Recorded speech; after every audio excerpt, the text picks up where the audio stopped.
Welcome to the Cookbook, where we invite guests on to share the ingredients of what has helped make them the successes that they are. All of it, the good, the not so good. You're not going to find anything half-baked here. And our kitchen gets messy sometimes. That's when the fun starts. So come on and join us. Hey everybody, and welcome to another episode of the Cookbook. I'm Iris Goldfeder, your host, and I'm super excited about our guest today, Pallavi Ridout. She and I are in a LinkedIn pod together, and she's an executive coach, and she's just really awesome, and her story is really cool. So I'm going to read her bio and then bring her in. Okay, so Pallavi Ridout is an executive leadership coach and specializes in coaching corporate leaders and their teams on achieving their highest potential. She is also a life purpose transformation coach and helps professional women lead a life of no regrets by uncovering their purpose and leading a fulfilling life. Pallavi has an MBA from the George Washington University and completed her undergraduate degree in Pune, India. And I hope I got that right. If not, Pallavi, you can tell me. Pallavi is passionate about empowering women and provides pro bono coaching services to underserved communities in India, which is awesome. But her number one passion is her son, and in her spare time, she loves to travel and compete in Toastmasters International Speech Championships. And I'm laughing at that because she yells at me for saying So without further ado, let's meet Pallavi. Hey there. Hi, Iris. I'm not going to count your today. Well, honestly, it's so funny because, so let the audience know, when, I asked you to watch the podcast, you watched the first one, and I probably said like 5,000 and you gave me this really great feedback, and you said, but there's a lot of And so I've been really cognizant of it, and like I almost chuckle, like I'll say it and I'll be like, see, but it's part of it. Did I say the city in India correctly? Is it Pune? Yes, you did a brilliant job of saying Pune, India, and you did a brilliant job of saying my name. I really appreciate that, Iris. Well, I think that's super important. So you are an executive coach, and you also why don't you tell us what more of what you do? Yes, absolutely. So to make it sound a little bit more fun, right? Executive coach. What does an executive coach do? Well, I coach executives, not to be silly about it. But what I do is I help people really break through and find their true potential. So a lot of my executives who come to me, they are good operationally savvy people, but they might be stuck when it comes to how do I deal with people? How do I get the best out of them? So I like to say the more they need to be fixed, the more challenging and fun it is for me. So I do things like work with them on communication, emotional intelligence, executive presence, presentation skills. And so I work with C-level executives, CEOs included, and their direct reports up until mid-management. The other type of people I absolutely love to work with are what we call high potentials. So in a company, you have like this layer of people who are identified as the successor to so-and-so, or they have this potential to rise.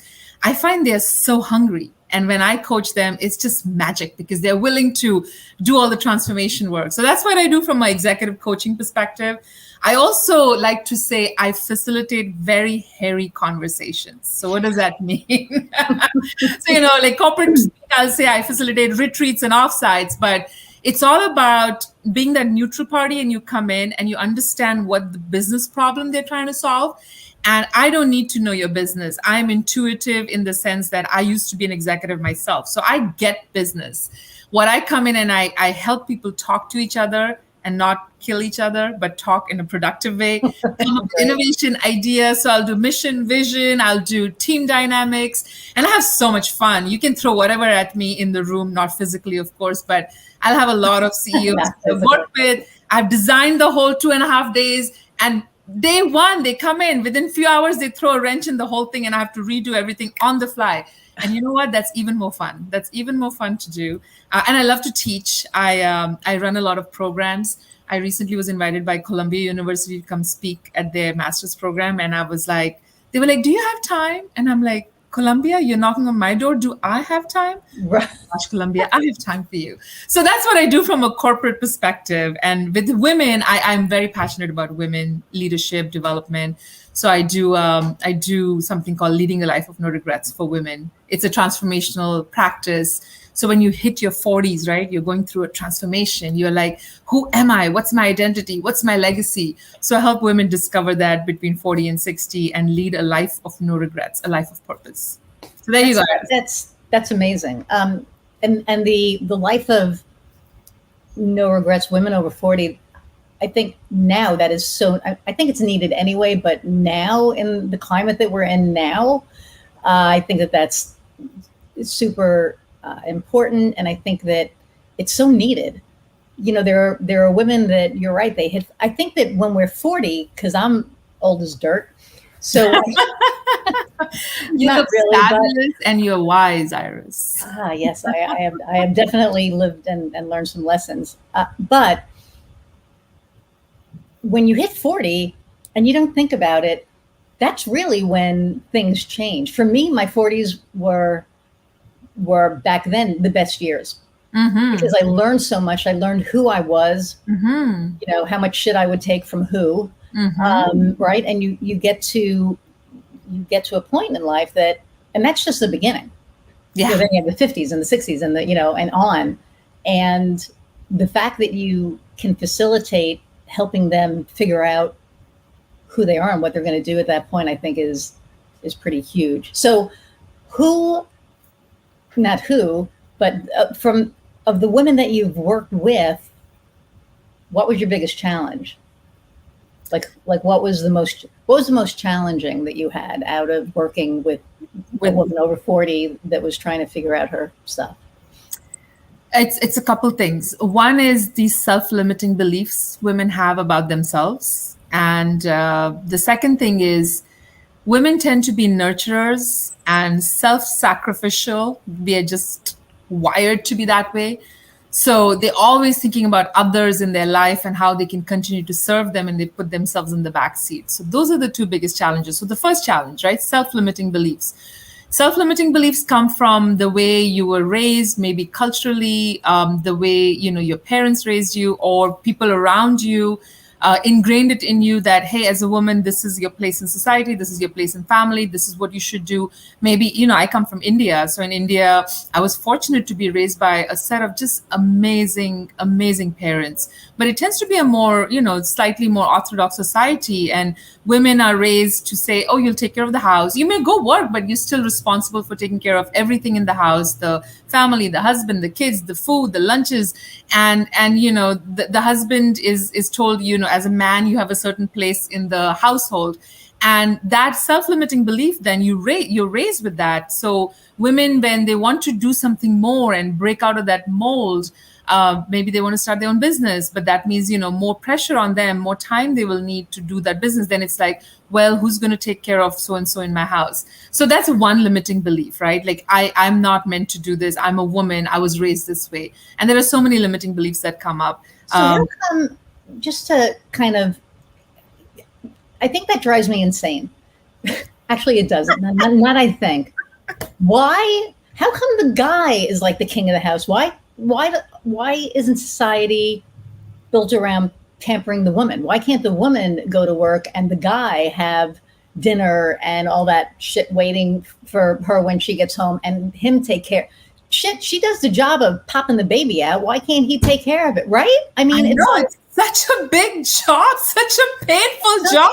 Your body and mind changes forever after giving birth to a child. I know. And then on top of it, you have to and I know that I want to just throw out there, I do not hate men. I love men. I think men are great. Yes, I'm gay, but that has nothing to do with, I mean, I know a lot of men in my life that I think are awesome, that aren't chauvinistic, that don't have those beliefs. But why does society, build it around, remember like in the 50s, right? It's like you have to take care of your man, make sure your man is happy, make sure you're, pardon me, but fuck that. What about us?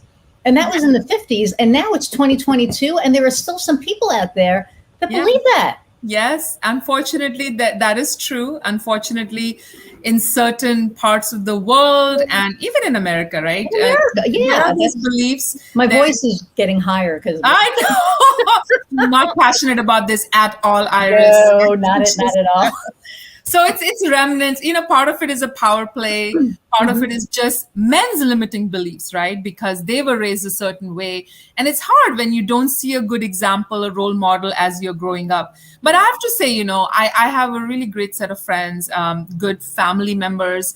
And a lot of the men in my family is, I can talk about my brothers especially, is they will chip in, they will do their thing. My ex as well, fantastic human being and really good, partner, father, taking their responsibility seriously. But, there are limitations in some other men. Sometimes it's also about, and I know it's shocking, you're going to lose it again, Iris, but they are, it's about, they get maybe jealous sometimes about if their wife or their partner is more educated or has a higher salary or a higher responsibility. It's a jealousy, it's an insecurity that comes up, which really doesn't need to be there. If two people have open communication and respect each other and really want to be in an equal partnership, it's possible for the woman to be also the sole wage earner. And there are many women out there. There's some beautiful examples of that where the man has just embraced it and said, you know what? I will take care of the household and I will raise the children. They're very far and few in between, but there are examples there. And then they are rewarded for it. But by the way, the people talk about what a great job they're doing raising those children, and then you're like, but you never talked about the woman that way because you think actually that's her role. So things are shifting slowly, but I want to be a part of, not part of this movement. I want to be, just ingrained into it, part of one of those people who are encouraging women to break out of that a little bit more and take charge. I also belong to Lean In, which is a not-for-profit organization for women, for empowering them. And Lean In has a statement which I absolutely love. It says, we help women be unapologetically ambitious. Nice. Say that loud, fast. But I love that. And I'm actually the incoming regional head for the Dallas-Fort Worth region for Lean In. Nice. And I just love it. I love where we can sit down and as women talk about our challenges and then come up with ideas and also, pump each other up, right? Like we need that. We love to see examples of others. And then we want to maybe emulate them. Sometimes they just need a little bit of a formula, a framework, and then they can go do it. I'm more of a maverick. I will just go out there and do it. And then, people are like, we want to follow you. I'm like, come on, let's all be together in it. Why not? So. Right. See, and I love the, empowering women because so much of our power has been taken away. And I think that and I'm just going to say it, I think that we are the stronger sex because I think if, a man tried to give birth, he would die. Well, he probably would die technically. But, I really feel that there is like you said, there's this insecurity, they're raised that way. And there are so many women out there that believe that they can't be more than what they are. Right. And I've run across them personally. And I'm the biggest cheerleader. I'm like, come on, let's do this. I'll help you any way that I can. I'll introduce you to people that can help you, whatever, because I never want somebody to think that they don't have the power to take control of their own life. I am not a coach, as you know, by any means. I probably would not be a good coach because I'd be like, what the? But, right. But I'm always there for people. Yeah.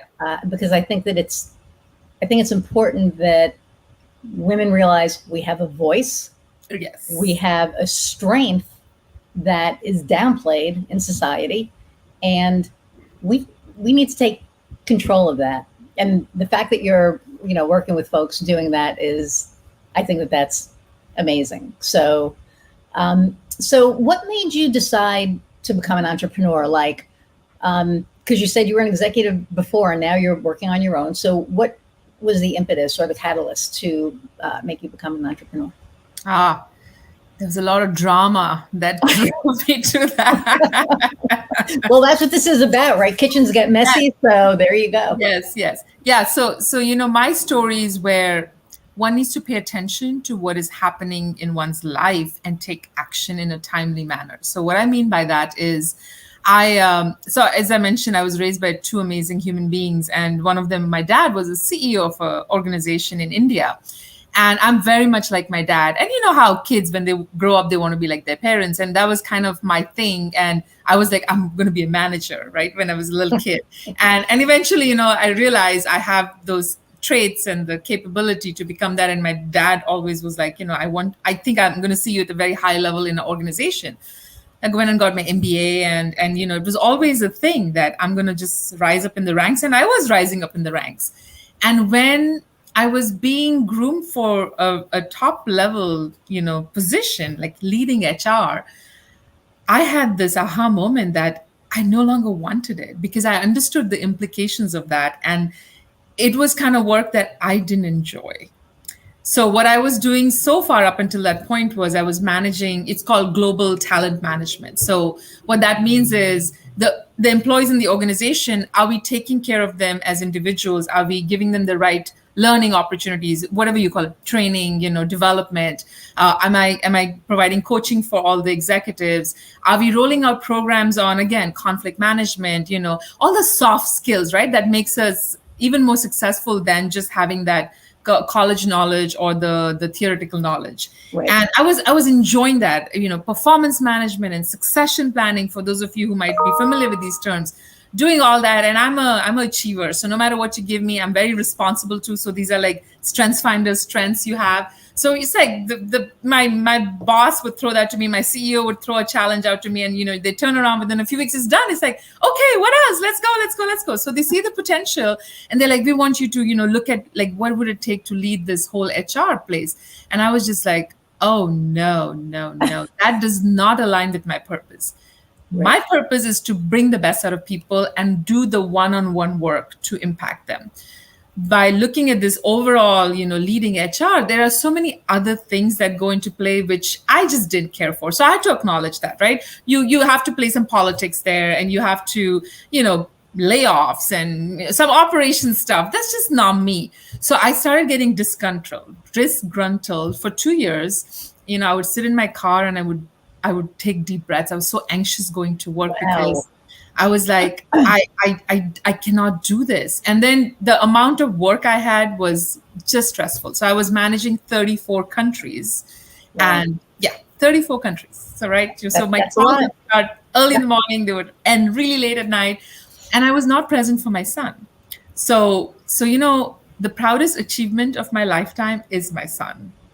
I have had a lot of professional accomplishments. And now as an entrepreneur, I've had some amazing success. But he will always be my proudest accomplishment. And he was conceived through IVF. So that, for those of you listening, that's just a painful process, ups and downs. So, he almost doesn't make it in this world. He comes 2.5 months early. And, so there's all this going on around that. And then I turn around and I don't pay attention to him for 9 years of his life. Wow. He's like crazy mama here, right? She's on the phone all the time and then stressed out afterwards. And I can't have a decent conversation with her, high strung. And there's the dad who's like this hero. And he has this amazing relationship with my child. So that stress was on me the whole time. The work stress and the stress of not being a present parent for this big, shining achievement, glory of my life, my child. And the way my stress manifested in me was my knees started locking up. And there was one night at work, it was 8:00 in the night. I was at my desk still. So I probably started my day at 7 a.m. I was going till 8 in the night. And I tried to get up to walk, to start like packing up. And I couldn't because my knees locked up and they hurt so badly that I could not move. And I was just paralyzed from a mind perspective that what is happening to me? So what was happening is my muscles, because of the chronic stress, had been clamping up so much that I then started to have knee pain for 2 years straight. Wow. And stop. And I started losing hair. I got alopecia areata.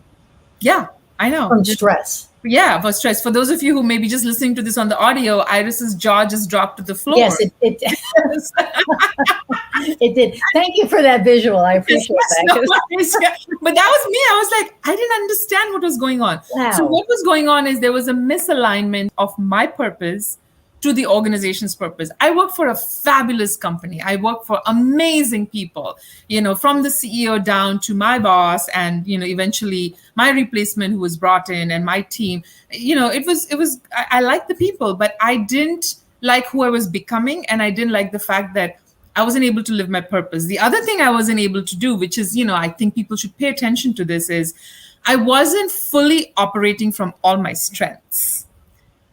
So they were not able to get the best out of me, like full. So, there's an analogy I use. I consider myself to be like a wild albatross. So this wild albatross is a bird that has the widest wingspan and can fly for like years together without landing anywhere. So it just roams around. So that's how I feel I am, is I have so much to give. And at that skill, talent wasn't being tapped, and my desire to give so much wasn't being tapped. So I finally made the decision. It was not an easy decision. It was tough. And also, while all this was going on, pay attention to your personal lives, right? Because personal and work is connected. My marriage was on the rocks. It was just, not where it needed to be. And we tried, but it just was not getting anywhere. So the pressure of the marriage, the pressure of the child not being, cool with mama there, and then the work pressures, it was too much. And I finally had to sit myself down and say, this cannot go on. And finding another job was not the solution. The solution really was I needed to work for myself. So that's kind of the really long story short. And I used to live in LA, by the way. So when I quit, I moved to Dallas to have a better family environment around us and more supportive environment. We have extended family here. So that's also very important, right? When you are, whatever you're doing, right? So to have your supporters, your cheerleaders around you. And my ex is one of my biggest cheerleaders, just so that you know. So we all have banded together to create this little village where we all can prosper and do well and do good things in life for everyone. That's awesome. And I love that, because it does take a village, right? And I love that your ex is part of that village. I think that it's super important. A lot of families, when the parents split, the parents don't do a very good job of, doing that co-parenting. They kind of tear each other down. I've seen both sides. And I love that, you guys are co-parenting and you're getting along, and he's your biggest cheerleader. I think that's really phenomenal. And the support system is so important. Heather and I live in Lafayette, Indiana. I'm from New York. Heather's from Pittsburgh. We have no family here at all, right? It's she and I. We do have friends, but there are certain things you're not going to ask friends for. I don't care how good of a friend you are. You're not going to ask for certain things. Or for help with certain things. And that's so important. So I'm glad that you were able to leave LA and go to Dallas and get that support system, especially since you were trying to, reconnect with your son. But now you've done a lot of traveling with your son, right? Yes. Because since you took this over, Pallavi and I talked about 2 months ago, maybe? Yeah. Around that. Yeah. And we talked about this, and I thought that this was so cool, because the places that you've taken your son, why don't you tell us about that a little bit? Yes. So before I tell you about the places and where we went, let me tell you about the story of how it came to that. It's a continuation of, what I was saying about like trying to figure out my priorities in life, what my values were, and being true and honest to those values. So when we moved to Dallas, my plan was that I was going to take a year off work and just decompress, find myself, and also help my son understand like the real me, and of course rekindle a relationship, right? Really have a good relationship there. So within a week of moving to Dallas, I was driving the car. He was sitting in the back. At that point, he was 9. He could sit in the back. Now he sits in the front. So he told me, he's like, Mom, you're so different. It was only 1 week. It took 1 week of just no pressure And for him to see the real me, and I teared up. I was just like, I know exactly what this child is saying, and thank goodness he's able to see that. So what happened is I made a commitment to myself, and I think we all need to do this, is take periodic time for ourselves to take a break and refresh, reset, reconnect. Talk to ourselves about what is it that we want out of life. Where are we at right now? Where do we want to go? What is the gap? What's holding us back? And that's what I wanted to do in that whole year, is I wanted to figure out who am I and where do I want to go. So I promised myself that I would take significant time and then start my business. And as I was doing that, a cousin of mine was getting married in India. So I started planning my travels as I always did, 2 weeks, right? Because that's ingrained in you when you're in corporate. You may not take more than 2 weeks off. You are indispensable. That is not true. Everybody's dispensable. So just know that. Yes. So I was like planning this, and then somebody happened to say, so where are you going to go? And I'm like, I don't know. And then I asked myself, why are you limiting yourself to 2 weeks? So I was like, well, I'm my own boss. And my boss said, go wherever you want to go. You have a nice boss. I have a nice boss. Yes. Most days I like her. There are some days when I have to sit her down and say, what are you doing, Pallavi? Right. So my boss was like, just go for it. That's also a part of my personality is, when something comes in, I just go for it. Right. So I'm 0 or 100. So I started to do more planning around travel, and I'm a travel junkie. So prior to this, for work, for business, I had already been to some 25, 30 plus countries. And I'm nomadic in nature too. My parents moved every 4 years. So, I tended to move a lot. And I love cultures and people and food. It makes us better human beings when we can understand others and the perspective of them. So my trip became bigger and bigger and bigger and bigger. And I started to engage my son and said, hey, where do you want to go? Give me a few of your countries and cities. So we ended up doing around the world in 80 days. So that was a full 2.5 months. 2.5 months of travel. So we took 2 backpacks and 2 carry-ons. That was it. I was like, we are not lugging big suitcases and all, because we were going to tiny places in tiny airplanes sometimes, or on boats, etc. And we literally had, our shoes had holes in them because we walked so much. Wow. Some days they were bleeding. Oh. I am taking this 9-year-old with me. So we did 13 countries, 27 cities, and 3 continents. And we did a lot of East Asia. From India, we went like Vietnam, Laos, Cambodia, that side. And I also, helped him see a lot more of India. India, we actually traveled with family, which was so nice. We, of course, had the family wedding. And then from East Asia, we went to Europe, and he had a few bucket list items. Yeah, 9-year-old bucket list items. 9-year-old, wow. That's So he took me back to countries where I'd already been, like London and Paris, but he wanted to visit. So it was nice to see it from a 9-year-old's perspective. Sure. And revisit places that I really enjoyed. My bucket list was Santorini, Ia in Greece, which was, just absolutely wonderful. We did Berlin. He's a World War II fan, so he wanted some of those countries in there, Vienna, Czech Republic. So it was lovely. And then we ended up in the Americas. We ended up visiting family, doing Washington, D.C., and we went, our senator, arranged a tour for us. So it was fantastic. So nice. We ended on even a high note, going to the Capitol, and it was lovely. But my son did say at the end of the tour, he said, Mom, this was a lot. I hardly got my video game time. Next time, can we not do any hotels and travel? And you know what happened next time? COVID happened. So it was, our timing was very fortunate, where we went a year before COVID hit, actually 9 months before COVID hit. But then ironically, he turned around within a year and a half. He said, I would like to travel, Mom. I said, but you said you never wanted to travel again. He's like, no, I wanted to travel. Nice. So now you couldn't travel during COVID, but you are traveling. Will be traveling now, or? Yes. We have a Puerto Rico trip coming up and a Machu Picchu trip coming up. Oh, see, that's on my bucket list. I want to go to Machu Picchu. Yes. So let's talk once I'm done with my trip. I'll give you all kinds of pointers. It's coming up. Oh, absolutely. Absolutely. That is amazing. And it's amazing that you were able to, recognize that and have that adventure with him at 9 years old, and just think, of all the new adventures that you're going to be having, and that I'm sure you've had during COVID. I mean, good Lord, that must have been, so how did you guys navigate that? Because you and your ex weren't together. Correct.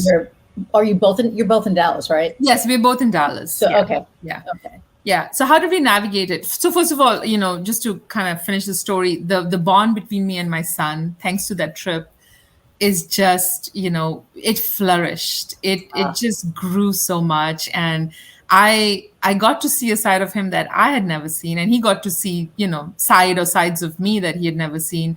We truly grew to respect each other and learn and understand how each one operates. And he was a little man. He became a little man on that trip where even at 9-year-old, he was taking care of his mom. He was like, there was a time when in Paris, but the subway system is so old, right? And I love that. We have some of that old world thing there. But in some of those places, there are no elevators, there are no escalators, and the stairways are really steep, and it's multiple levels. So there was a multi-level stairway where you look down, you could get dizzy. And we had the 2 suitcases, right? And the backpack. So usually I would carry the suitcases because they were too heavy for him. So he told me, no, stop, Mom. I got this. I'm going to do this one suitcase at a time. You stand there with our backpacks. He then struggled with one suitcase halfway. And then a man noticed he was doing that. So the man ran to him, and then they both did both the suitcases. And I was just so proud of him. I didn't ask him to do that. Mm-hmm. And, it was like a learning. It was growing for both of us to do that. So that was the story for that. And now, of course, I forget. What was the question you asked me? So first off, how old is your son? He's 12 now. So that was 3 years ago. Okay. Yeah. So, no. I remember. COVID. How did we navigate COVID? Yes. Okay.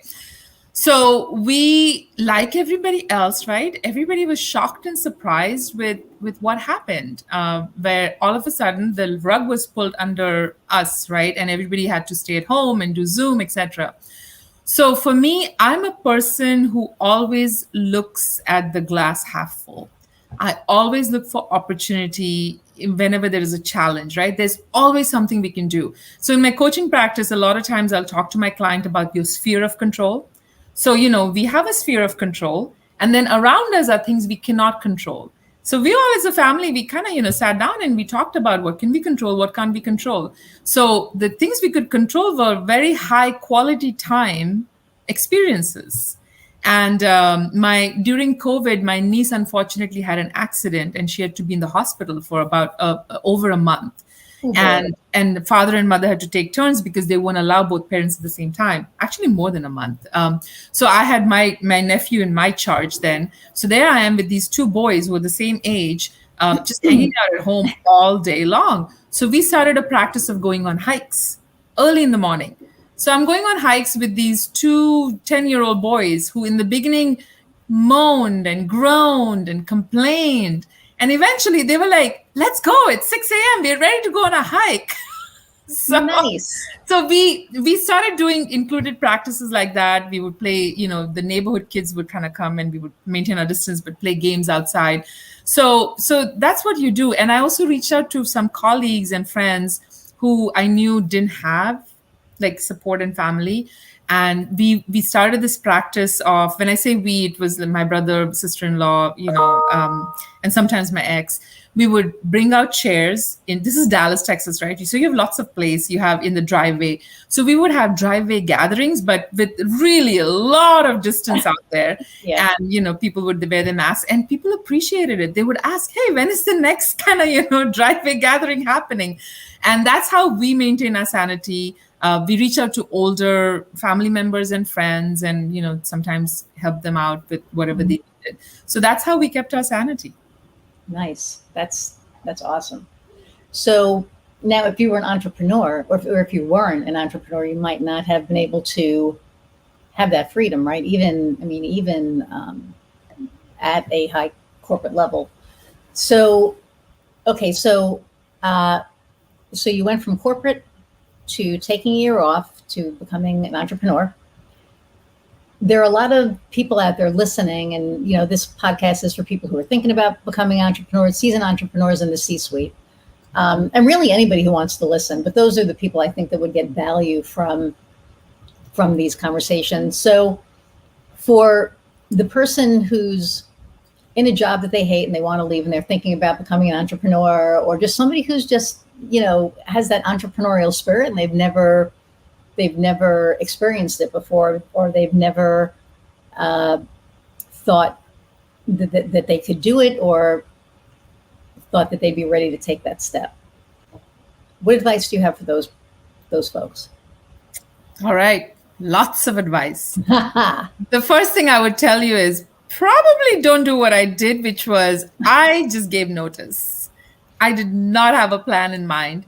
And I was fortunate because I had been very good with my money. And I had a safety net. I also had a very supportive family, my extended family, who, reached out to me and said, hey, come, you can stay with us. We'll support you. So what I would say is, if you're going to do a very dramatic step like I did, make sure you are good. You're set for about a year or two, because starting a business and having it take off, majority of the times is a long process. You could be in that small minority where it just skyrockets. Hey, good for you.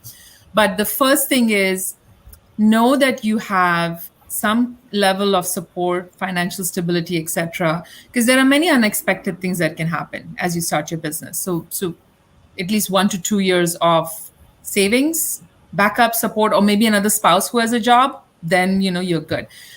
So the number one thing outside of this, what I would say is know your why. Why do you want to leave your job? Yes, you're miserable. I get it. But then what are you going to do as an entrepreneur? So what is that why for you? So my why was I wanted to lead a life of purpose. I truly wanted to align with my values, and I wanted to give back. I wanted to give back to women. I wanted to give back to, corporate executives. I wanted to give back to the environment and to children. Those are all my causes. And of course, I wanted to have that good relationship with my child. And I realized that the more I stayed in corporate and the higher I went, it would be just tougher. And it was my choice, right? And then what I did was, and I have this right here, I want to show you. I did an exercise on myself and I asked myself, what are my top 5 values? So those are my top 5 values that came up: family, freedom, challenge, influence, strategic. So I would say, do a lot of work on yourself first, figure out your values, figure out your why. Why do you want to leave? What are you going to do when you become an entrepreneur? How are you going to make a difference, right? And then start, while you're in your job, if you can, start putting together a vision, okay? Not a business plan right away, a vision. What is the vision for your life? Your vision about, 2 to 3 years out, 5 years out, 10 years out. I'll tell you my vision. My vision is every 2 years, I want to do a round the world in 80-day trip. Wow. That's the vision. And then another part of the vision is I want to make an impact on this world, right? I want to further causes for women. I want to be very much connected with my son, which is part of that around the world in 80 days. That encompasses it. So when you have this vision, it's that story you tell yourself. This is what I envision my life to be. And then everything else falls in play. Okay, so then if that's your vision around the world in 80 days, what do you need? Well, I need so much, money. I need so much time to take off. Well, how are you going to do that? Well, I'm going to run my practice from, January through maybe May, and then September through there, because summer comes in the middle. So then, things start getting into place. So you have your vision. Then what you need to do is you need to have goals. And then a goal without a plan is just a dream. So you need to have a plan then, right? You have to be very disciplined.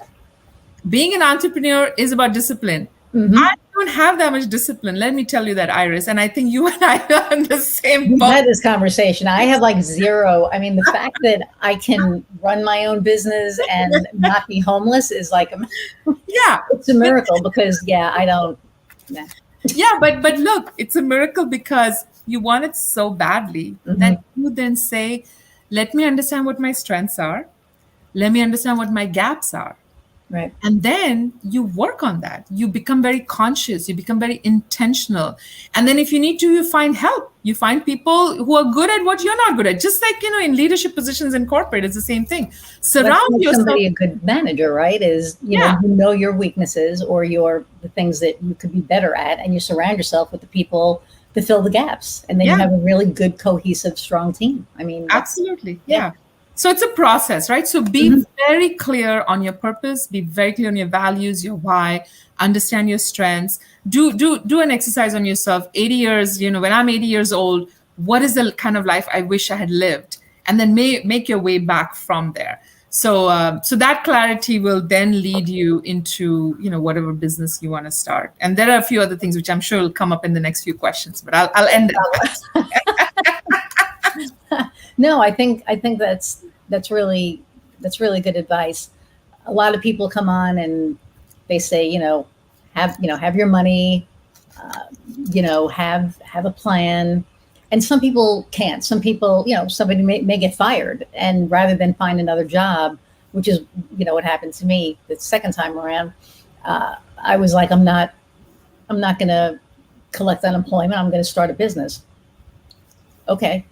No plan, just knew what I was good at, knew that I knew people who could help me execute it. And that's what I did. And I was I'm very fortunate that I have, a wife who does very well. So I had a bit of a buffer, and she supports me in everything. Even, when there's times like, seriously, we're paying for the business again, so now we don't. Now, like, nothing from our stuff goes into the business. Everything for the business is the business. And, but I was very fortunate, in the beginning to have that.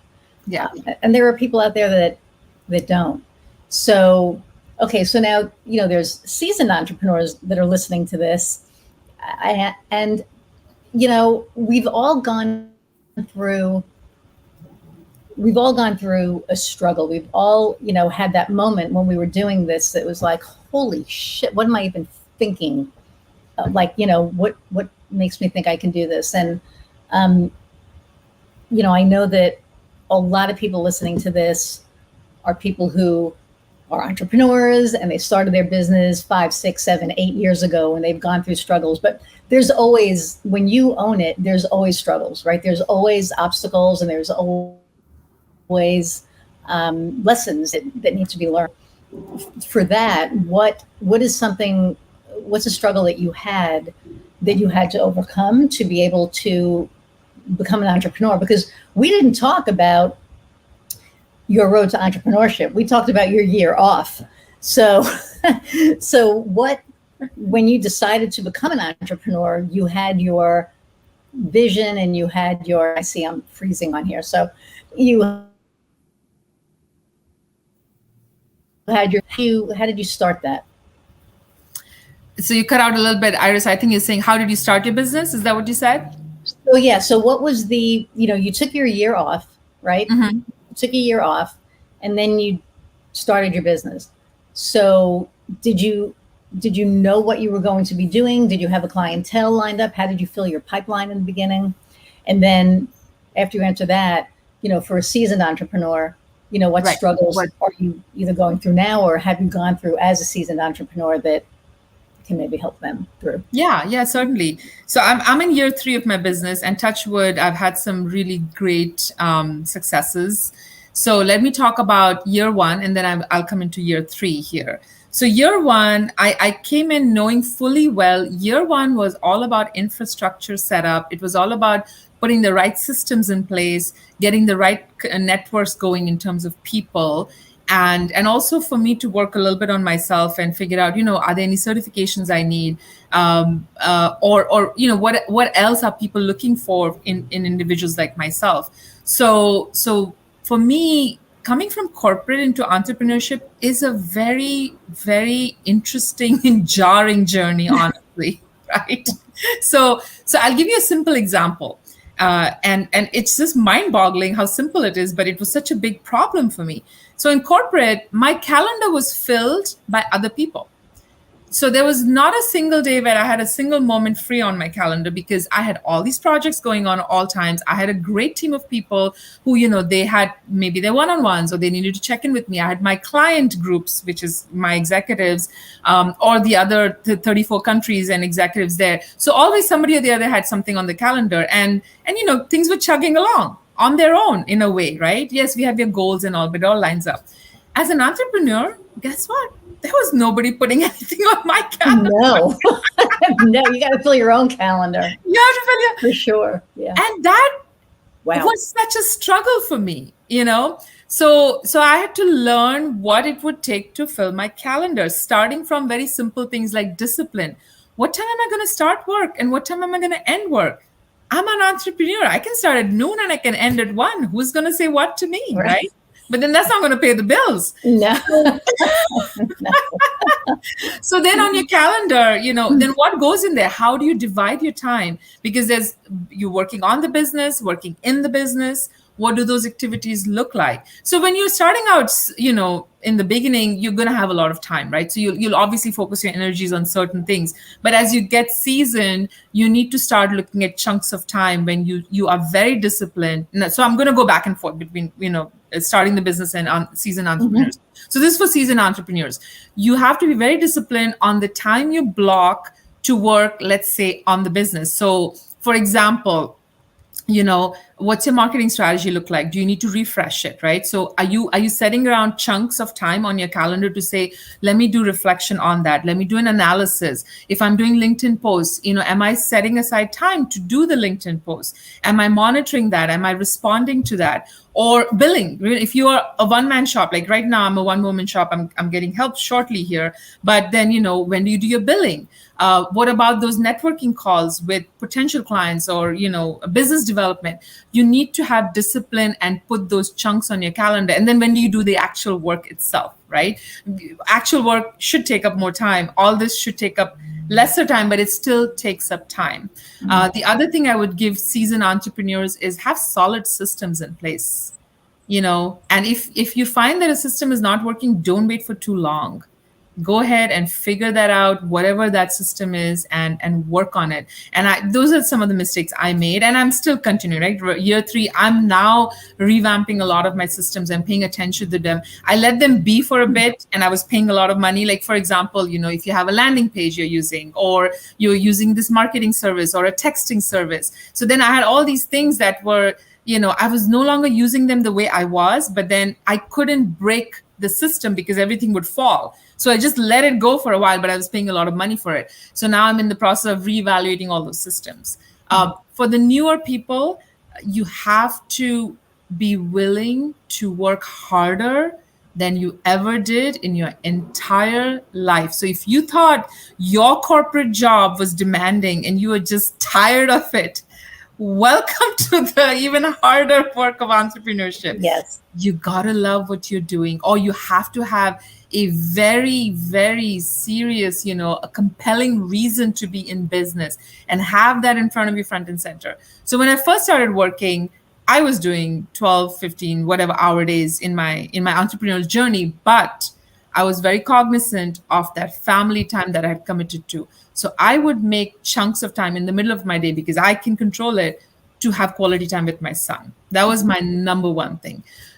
So then as an entrepreneur, you need to then also have your chunks of time to do what you are doing, right? If it's your website setup or whatever else, make sure you're doing all that and paying due attention to things. Also, for new people, talk to other entrepreneurs. Go knock on doors, and knock on doors of seasoned ones, knock on doors on the ones who are starting out, but who are a little ahead of you. I did that a lot, and I'm so grateful for the people who gave me time. There was this one gentleman who told me, and this advice is still in my head, stuck till this date. And this was, 3+ years ago. He said, you have to learn to differentiate yourself. There are so many coaches out there. There are so many people doing the same thing. You have to learn to differentiate yourself. And I didn't understand that in the beginning. I was like, what do you mean? Look at me. I look different. Right? I mean, jokes aside, I do, It was funny when the whole George Floyd thing happened and D&I was a thing. People were just contacting me based on the color of my skin, which was kind of jarring for me and shocking, because I was like, contact me because I'm a credible person and because I deliver value and I'm really good at what I do. Right. Took me a little moment to kind of adjust to that. And I know I've completely deviated, but go and talk to other people who have done this, who have succeeded and who have failed, and learn from them. You don't need to reinvent the wheel. It is not worth making the same mistakes other people have made. Make your own new mistakes. Right. I would say don't be afraid of making mistakes because you learn so quickly. Oh man, you're not going to go do that mistake again, but you have to learn on your own. So I think those would be some very big lessons, I would say, for new and seasoned entrepreneurs. Wow. And it's so true because we talk about this all the time on this podcast. People think, woohoo, I'm working for myself and, I'm an entrepreneur and I'm going to make all this money. And no, it doesn't, it's not always like that. Yes, you're working for yourself. Yes, you can make your own calendar. I'm fortunate in that I've worked remotely probably for the last 20 years almost, right? So I was working remote before working remote was cool. So I had disciplines in place. But I remember when I first started, I was working at this company up in Chicago and I was the vendor manager. So I was traveling like all over the country. And it got to the point that, I lived in Lombard, and to drive into downtown Chicago, some days was just a lot. So some days I would work from home. And I think the first week was really hard because I didn't have to be in the office. So I had an extra hour to sleep in. Well, then the extra hour to sleep in turned into 2 extra hours to sleep in. And then it was like, oh, well, I can meet my friend for lunch. And then it was like, so after a week, I looked back on the week and at what I'd gotten done. And I got everything that I was supposed to get done. Because then, the next week I'm flying out to California for something or whatever.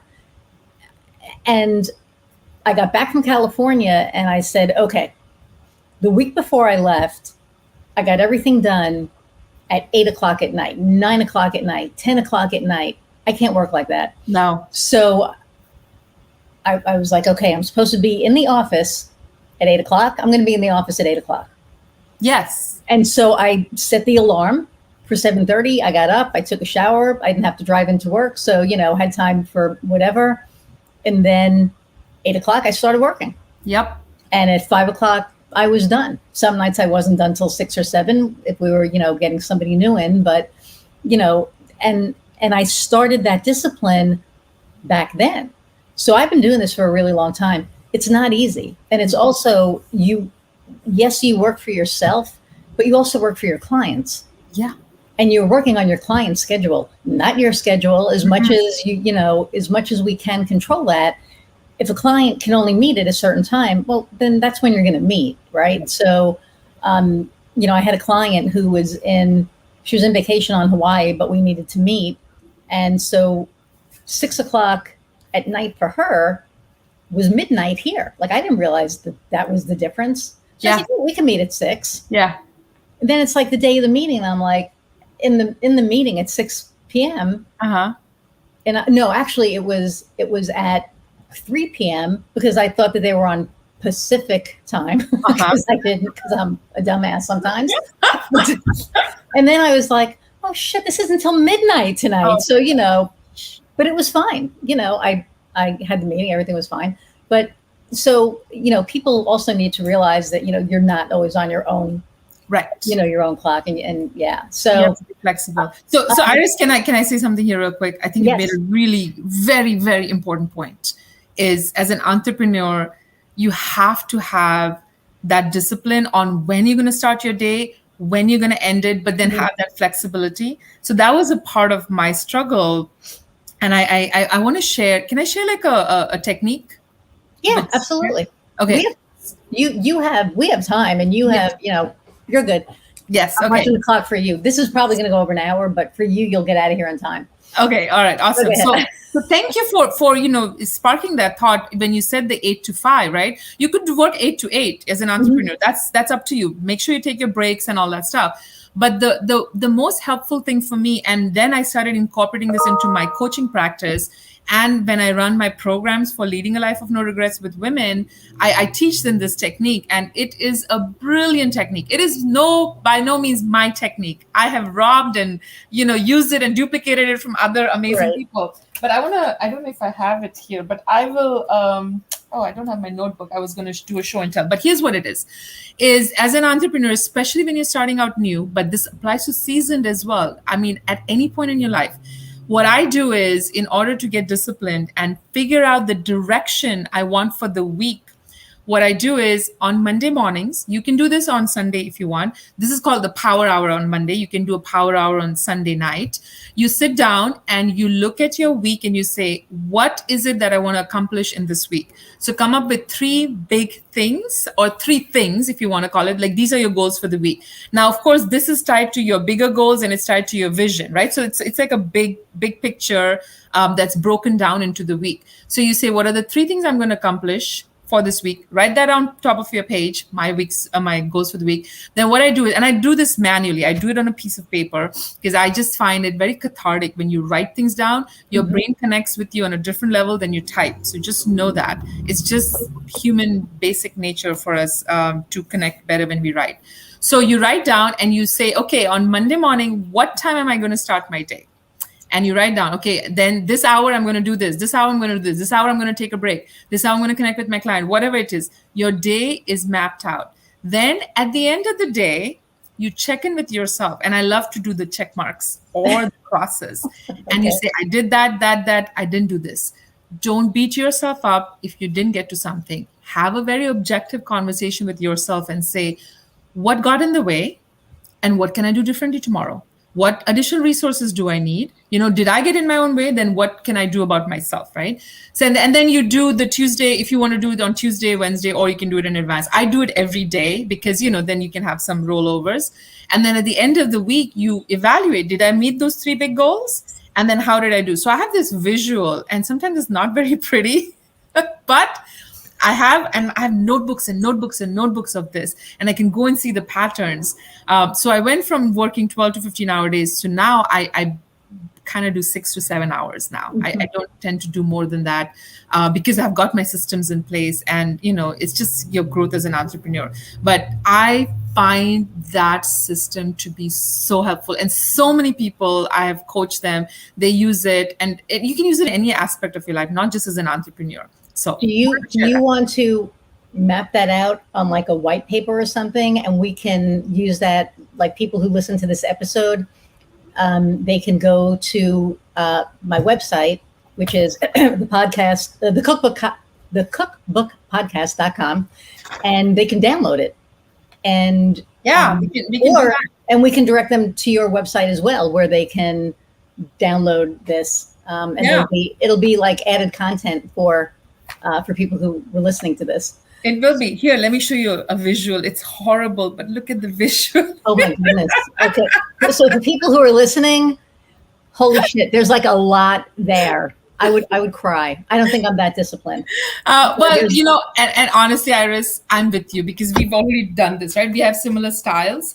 But there are days and sometimes there are weeks when I fail my own system. I fall hard because I already have a very busy calendar, right? So it's already on my Outlook and I know what's happening. So I will ignore my system, but then, I suffer. Right. And I pay the price for it and I get back on my wagon. So don't be disappointed if that happens.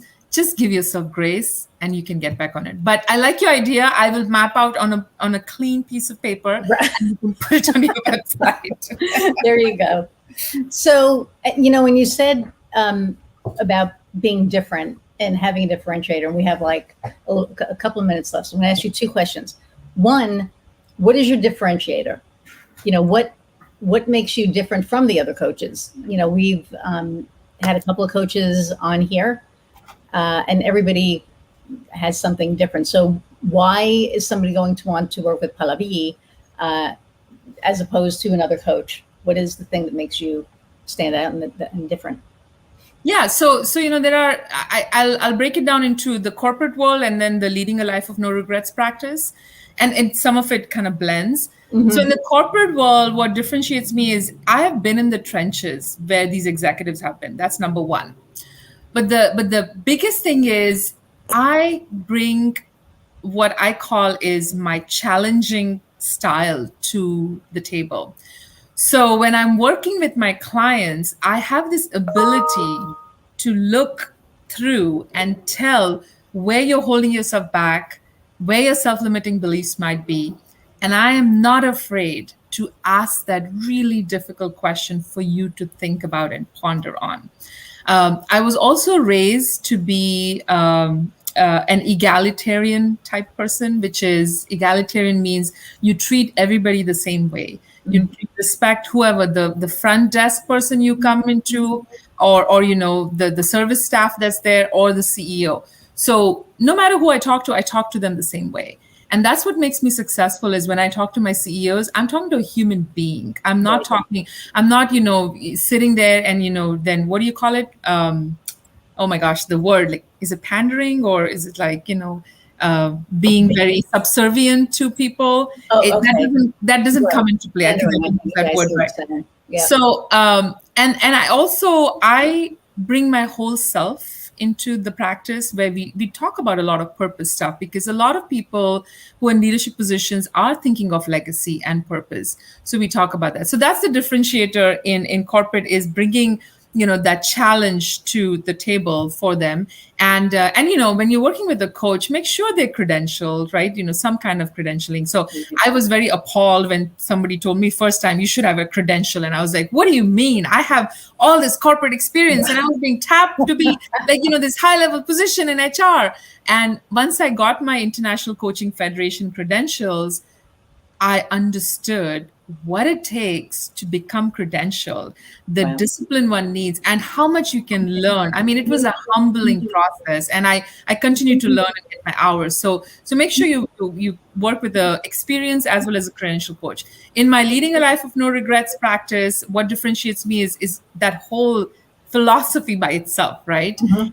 And I have a three pillar system, so that's the differentiator. So what I teach these women 40 through 60, we run like 11-week program, and these women are from all walks of life. A lot of them are executives because they're either trying to do a side hustle or they're trying to do legacy work and pave the path when they retire or resign, or they're getting ready to resign but they want a plan in place. So the three pillar framework is uncover your purpose.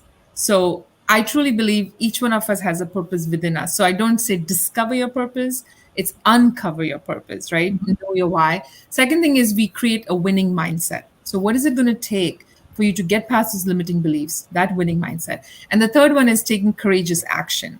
So it's two things, it's courage and action.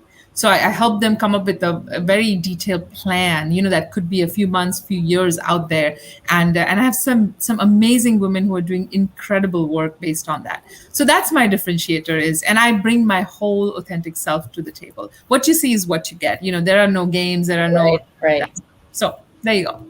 Awesome. Well, that's really great. And the leading a life of no regrets is, you know, I love that. And so for anybody out there listening, right, who's 40 to 60, and you're thinking about leaving, or you're not really sure what your purpose is, reach out to Pallavi. The her LinkedIn and her website is scrolling. For those of you who can't see it, it's Pallavi Ridout on LinkedIn, and the website is, it just didn't scroll. Where'd it go? Right Here, there. thank you. Engagedmotivate.com.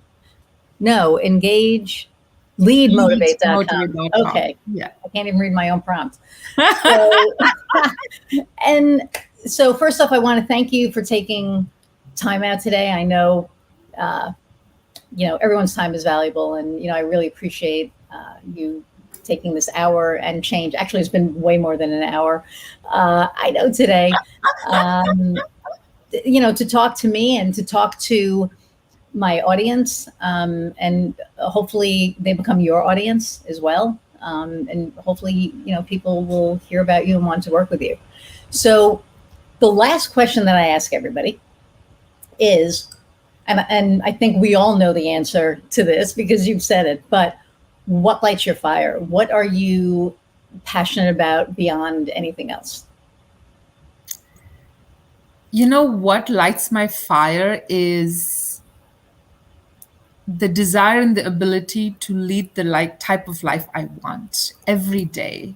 So I ask myself every day, are you leading a life of no regret? Today, what did you do to lead that life of no regret? What action did you take? And it all then goes back and lines up, right, with values and purpose and passion. Like this podcast right here.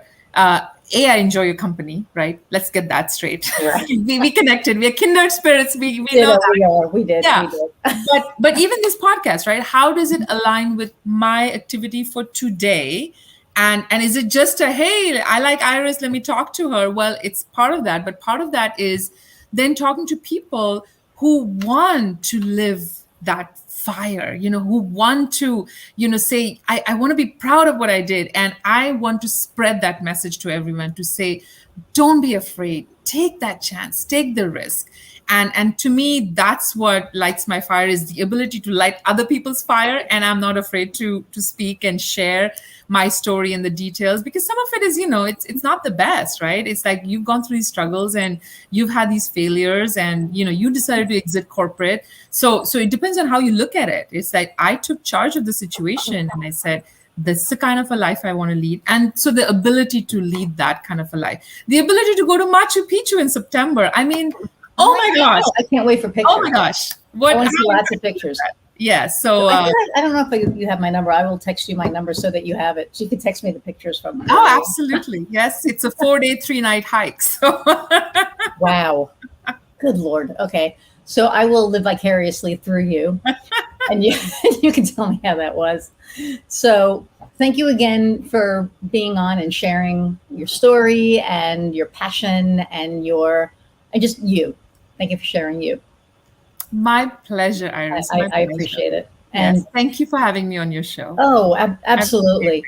Absolutely. And for all you people who've been hanging in here with us for, an hour and plus, thank you so much every week for tuning in and listening, and for the comments that you've been sending in. I really appreciate everything. I love the fact that you're listening to this while you're, working out, and then I can feel like I'm helping you work out, or working out with you, or cooking, or whatever it is that you're doing. I really appreciate you taking the time. So until next time, I'm going to sign off for today. Iris Goldfeder with the Cookbook, and you know what? Go out, find what lights your fire. Have a great day, everyone. Bye.